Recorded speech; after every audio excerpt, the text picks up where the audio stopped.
Tövhidin fəzilətlərindən altıncısı isə imanın ən fəzilətli şöbəsidir tövhid. Eləcə də savabların ən fəzilətlisidir tövhid. Buyurur ki, Peyğəmbər sallallahu əleyhi və səlləm, iman 73-dən çox və yaxud 63-dən çox şöbəsi vardır. Onun ən fəzilətlisi la ilahe illallah kəlməsidir.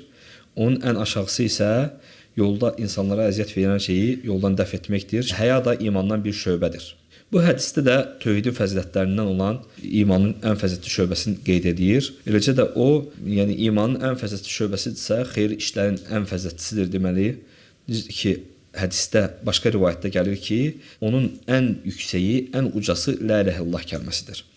Deməli, bu da onu göstərir ki, qiyamət günü tərəzidə ən ağır gələn əməllərdən biridir tövhid kəlməsi, la ilahe illallah.